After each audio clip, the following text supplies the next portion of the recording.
बिहार चुनाव में प्रशांत किशोर ने चुनाव लड़ने से मना कर दिया है। प्रशांत किशोर अब तक हाइप बना रहे थे कि वो राघोपुर से लड़ेंगे, तेजस्वी यादव को टक्कर देंगे।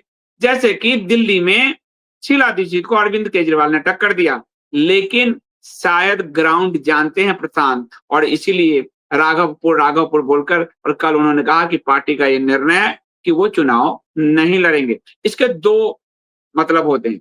पहला मतलब है वो राघोपुर नहीं जीत सकते थे क्योंकि वो यादव और लालू यादव परिवार का गढ़ है और वो तेजस्वी यादव का जगह है।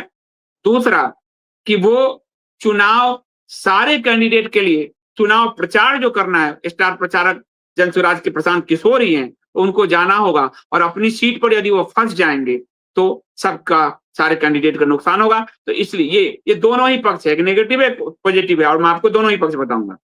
इधर बिहार में आपने देखा मध्य प्रदेश में 73% ओबीसी आरक्षण के लिए मध्य प्रदेश के मुख्यमंत्री कोर्ट में भगवान राम को जातिवादी साबित कर रहे हैं, आचार्य द्रोण को जातिवादी साबित कर रहे हैं, एंटी हिंदू वकीलों को लगा रहे हैं और उसके बाद कह रहे हैं ओबीसी के लोग कह रहे हैं सर्वे में कि जो उच्च जाति के लोग आते हैं तो उनको खड़ा होना पड़ता है, वहां ओबीसी कार्ड खेल रहे हैं। लेकिन यहाँ एनडीए के पास ओबीसी और एसटी कार्ड खेलने के लिए नीतीश कुमार बैठे हैं, सबसे बड़े ओबीसी नेता नीतीश कुमार, और कुर्मी कोयरी आदि के मंडल आदि का वोट उनको मिलेगा नीतीश कुमार को। दूसरा है चिराग पासवान जो एससी वोट लेगा।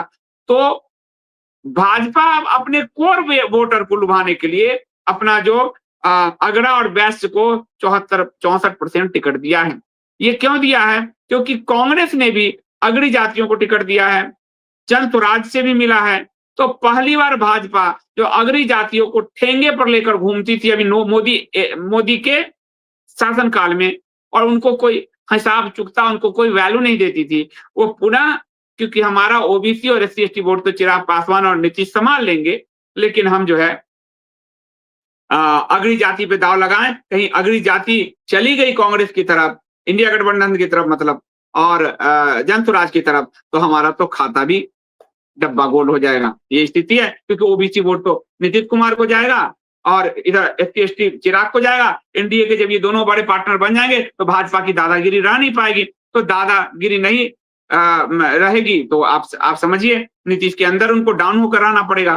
तो पिछली बार नीतीश को खत्म करने के लिए उन्होंने चिराग का इस्तेमाल किया था, फिर चिराग को खत्म करने के लिए उसके चाचा का इस्तेमाल किया। तो ये तो टिश्यू पेपर बनाते हैं सबको, और प्रशांत किशोर का भी इस्तेमाल हुआ है। लेकिन अब अगड़ों के इस्तेमाल की तरफ ये बढ़े हैं। 101 सीट जारी किया जिसमें 64 सीट अगड़ी जाति वैश्य बिरादरी को इन सबको दिया गया है। तो और उधर ओबीसी में कुशवाहा भी हैं इनके, और एससी एसटी में जीतन राम मांझी भी हैं। तो ये सब तो वोट लेके आएंगे OBC ST ST.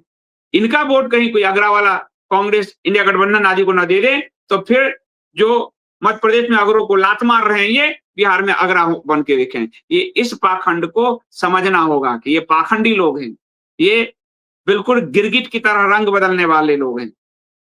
Madhya Pradesh के कोर्ट में राम जी को जातिवादी कह रहे हैं और कह रहे हैं सवर्ण ओबीसी को खड़ा कर देते हैं, मतलब ओबीसी गुजरता है, सवर्ण गुजरते हैं तो ओबीसी को खड़ा होना होता है। और यहाँ वो खेल कर रहे हैं अगड़ी जाति का। क्यों? क्योंकि पिछड़ी जाति का वोट तो इनके पार्टनर्स ले ही आएंगे, अगड़ी का कहीं टूट ना जाए। तो इसलिए 101 में से 64 सीट जो है इन्होंने अगड़ी जाति को बिहार में टिकट दिया है।